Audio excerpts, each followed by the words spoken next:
And so I said, oh my God, someone's been murdered. You're going to hear about it. So I'm thinking I'm being like, don't worry, I've got it. Like, you're going to find out about this in the next couple of days and you're all going to go, oh, Nicky, aren't you amazing? I've described Jo with the long black hair and she's in a ditch or this kind of like little stream somewhere and there's an industrial estate just behind it. And it's near Ipswich. Nothing, week after week, nothing. And I'm like, oh my God. And I thought, I feel so embarrassed because I'm supposed to be teaching all of these beautiful students. I've got it totally wrong. Do you know what I mean? And it wasn't until 6 weeks later that I get a phone call to say, oh my goodness, get on the telly now. There's someone been found called Paula Nicol. I'm like, oh my God, I thought it was her first name.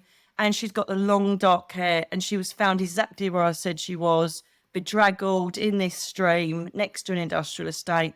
And she was the first of many of a serial killer that was killing prostitutes at the time. So then they all started coming to me, giving me information, and I was phoning it in. But the weird thing is, only a few years back, I was the major investigation detective taking the calls from the psychics. So I know exactly what was going to happen. It'd be, yeah, all right, love, thanks a lot, go in the bloody bin. Do you know what I mean? But then luckily I knew a couple of the cops that were on there and I knew the senior investigating officer. And so I said to her, the next 2 victims are going to be found near Kirkby Lesoken. And I said, and there's a big green box next to the one you've just found. She goes, how do you know that? And I'm like, oh my God, how many times I've got to tell you? Because they remember me as a police officer. Lots of people know I was psychic as well. But then to come out of it and be the other side, it was really frustrating because I could have implemented that, which I did in my police career a number of times. And they all came to me and there was nothing really I could do. I described and got a full profile of the person that had done it, even down to what his house and his dress looked like. But they never came back to me, unfortunately. But the beauty of that was because I'd connected with them. I think lots of murder victims come to me because obviously that's what I dealt with when I was a police officer. And they came to me and then they obviously went off to their family members, these ladies that were killed, because then I got random phone calls. I didn't know who they were. There was a bloke called, I think it was Paul or something from Scotland.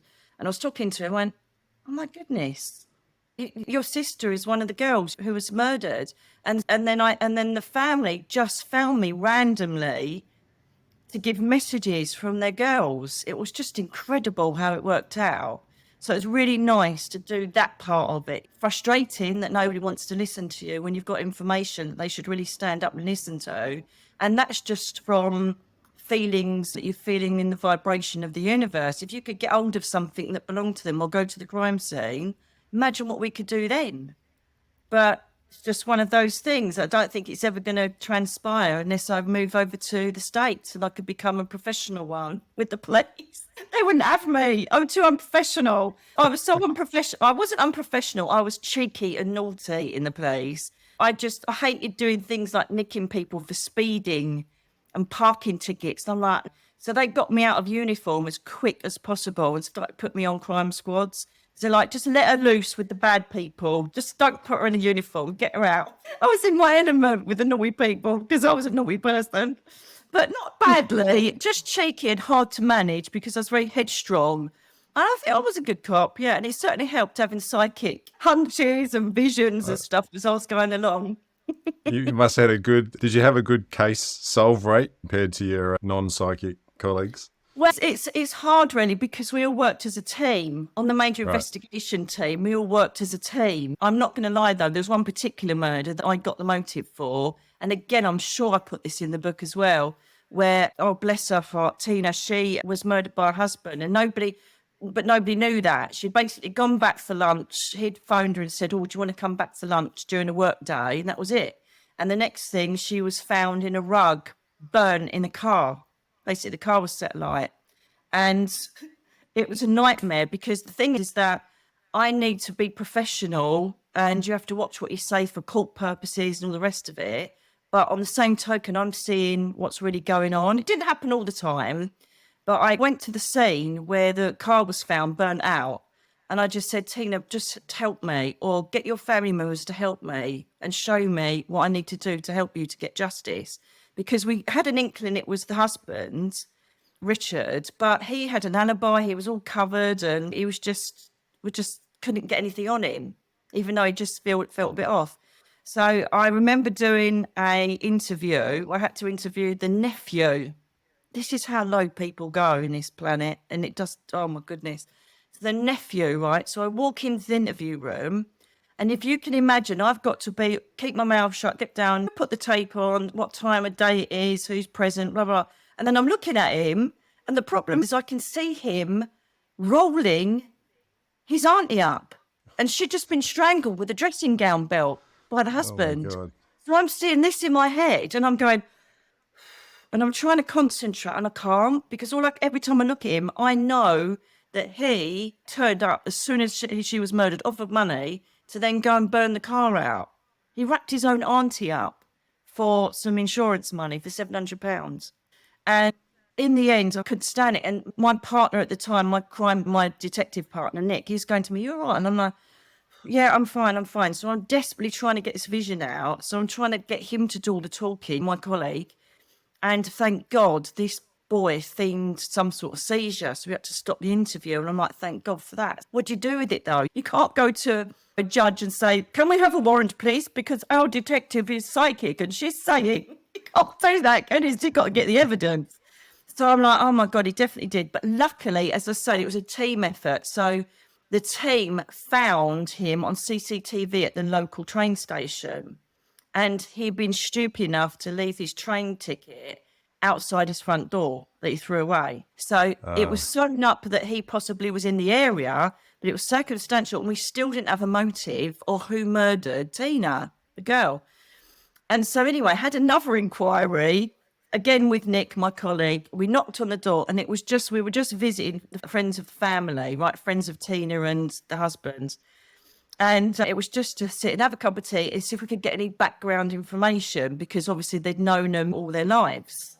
So I've gone in there, sat down, and then it's all quite pleasant. We're having a cup of tea. I nearly snorted the tea out of my nose because the daughter comes downstairs and she's, 15, 16. And as I look at her, I'm seeing pictures of her doing naughty things with Richard, the husband. And I'm thinking, no, oh my God, no, I can't be seeing this. Every time I look at her, I just want to go to her, "Oh my God, you're sleeping with the husband."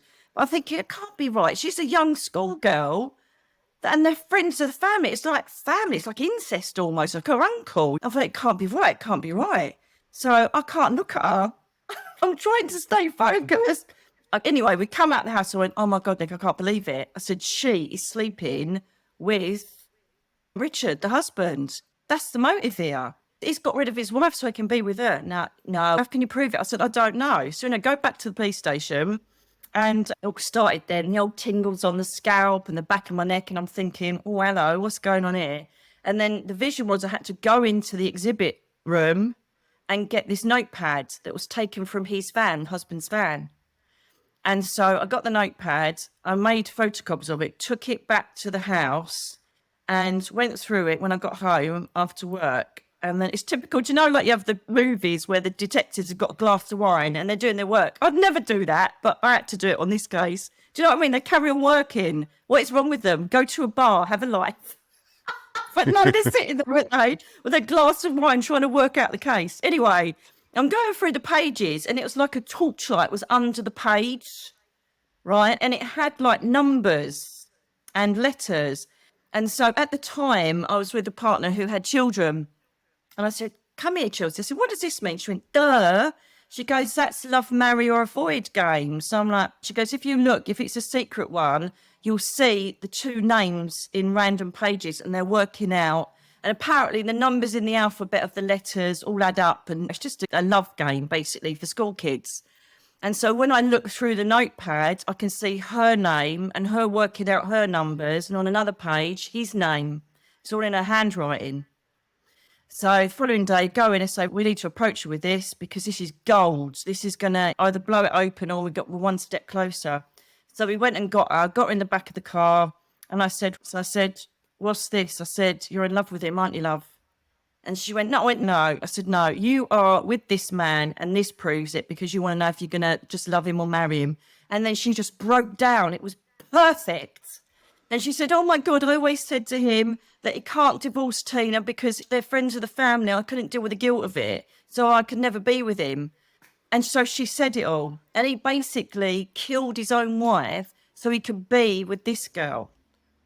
Oh my goodness. And we got the motive for the murder. And he got, I think, got minimum 41 years, life, maximum life sentence.